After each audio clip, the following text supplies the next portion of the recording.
అంతర్జాతీయ స్థాయిలో ఒక గుర్తింపు రావడానికి వీళ్ళందరూ సహకరించారు.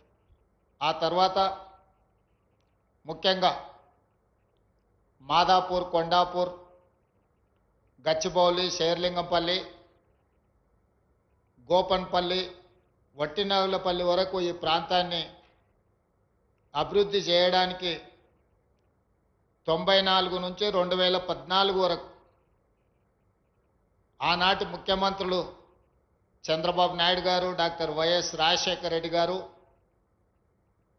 ఈ ప్రాంతాన్ని అభివృద్ధి చేయడంలో వందల సంవత్సరాల నుంచి వీళ్ళందరూ నిర్విరామంగా కృషి చేయడం వల్ల ఈరోజు ప్రపంచ చిత్రపటంలో ఒక గొప్ప నగరంగా మన నగరానికి కీర్తి ప్రతిష్టలు దక్కినాయి.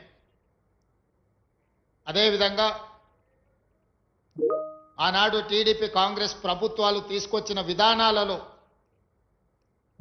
ముఖ్యంగా ఈరోజు మనందరం రాజీవ్ గాంధీని గుర్తు చేసుకుంటున్న సందర్భం.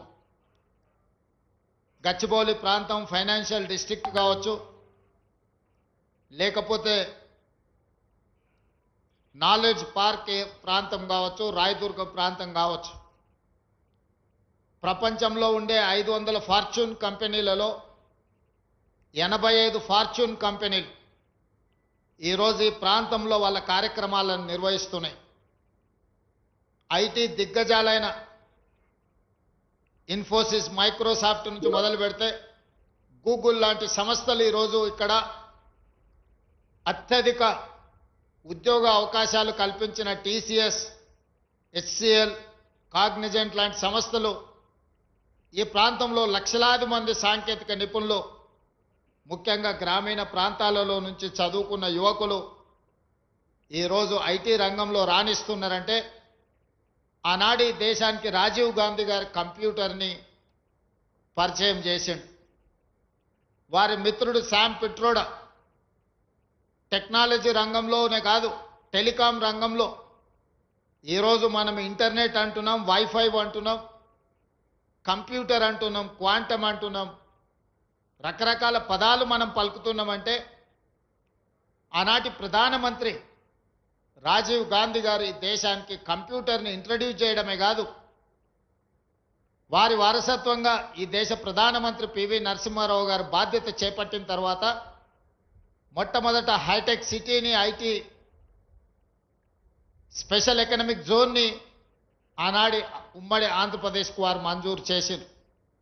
మొట్టమొదట హైటెక్ సిటీకి పునాది రాయి నేదురుమల్లి జనార్దన్ రెడ్డి గారు ముఖ్యమంత్రిగా ఉన్నప్పుడు, పి జనార్దన్ రెడ్డి గారు ఈ ప్రాంతానికి ప్రాతినిధ్యం వహిస్తున్నప్పుడు మొట్టమొదట శిలాఫలకం వేయడం జరిగింది.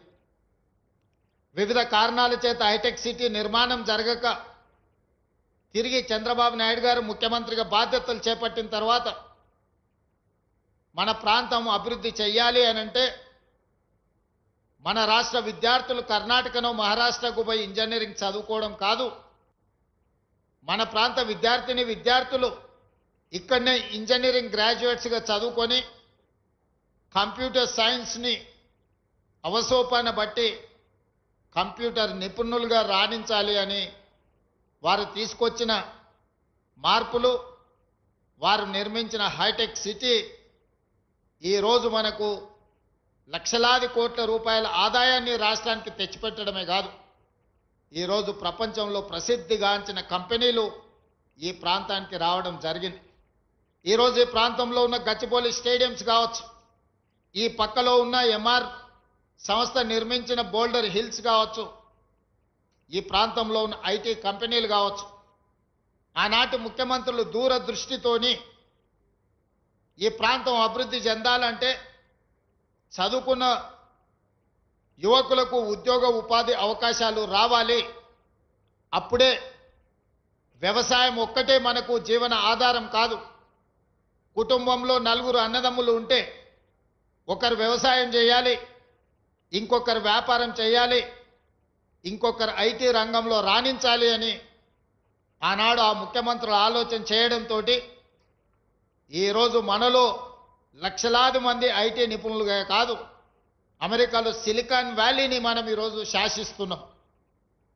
ఈరోజు అమెరికాలో సంస్థలు నిర్వహిస్తున్న మన ఐటీ నిపుణులు, ఉద్యోగ బాధ్యతలు నిర్వహిస్తున్న మన ఐటీ నిపుణులు ఒకవేళ వాళ్ళు పని చేయడం ఆపేస్తే అమెరికా యొక్క ఆర్థిక వ్యవస్థనే దెబ్బతినే స్థాయికి ఈరోజు మనం ఎదిగినాం.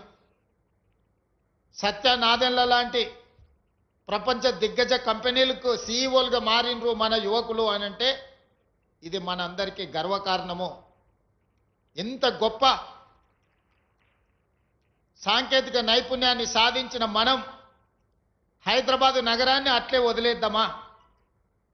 ఈ నగరంలో చెత్త పేరుకపోవడం, మురికి నగరంగా, వసతులు లేని, వర్షాలు వస్తే నీళ్లు నిండి, చినుకు పడితే ట్రాఫిక్ జామ్లతోని ప్రభుత్వ కార్యాలయాలకు వెళ్తే ఒక నరక కూపానికి వెళ్ళినట్టుగా వాటిని అట్లనే వదిలేద్దామా? లేదు అంటే ప్రపంచానికే ఆదర్శంగా నిలబడిన హైదరాబాదు నగరాన్ని ఒక విశ్వ నగరంగా తీర్చిదిద్దుకుందామా? మీరు ఆలోచన చేయండి. ఈరోజు మూసి ప్రక్షాళన కొంతమందికి ఇష్టం లేదు. భారత్ ఫ్యూచర్ సిటీ నిర్మాణము ఇంకొక కొంతమందికి పసందు కావట్లేదు. ఆనాడు కూడా హైటెక్ సిటీ కట్టినప్పుడు అవహేళన చేసింది. అంతర్జాతీయ ఎయిర్పోర్ట్ ఎక్కడో దూరంగా ఉంది, ఔటర్ రింగ్ రోడ్డులో ఎవరు ప్రయాణం చేస్తారు, కార్లు ఉన్న వాళ్ళ కోసమేనా ఈ అభివృద్ధి అని ఆనాడు మాట్లాడింది. ఆనాడు పి జనార్దన్ రెడ్డి గారు కుండల ప్రదర్శన చేసేటోడు ఎండాకాలం వచ్చిందంటే సచివాలయం ముందు. చంద్రబాబు నాయుడు గారు శాసనసభకి వెళ్ళాలన్నా, సచివాలయానికి వెళ్ళాలన్నా పి జనార్దన్ రెడ్డి గారు ప్రదర్శించే కుండల ప్రదర్శనని దాటుకొని ముందుకు వెళ్లాల్సిన పరిస్థితి ఆనాడు ఉండే. అక్కడి నుంచి ఆలోచన చేసి హైదరాబాద్ నగర దాహార్తిని తీర్చడానికి నిజాం నిర్మించిన హిమాయత్ సాగర్, ఉస్మాన్ సాగర్ నీరు సరిపోవడం లేదు, మరి నగరానికి వస్తున్న లక్షలాది మంది యొక్క దాహార్తిని తీర్చాలంటే కృష్ణా జలాలను తరలించాలని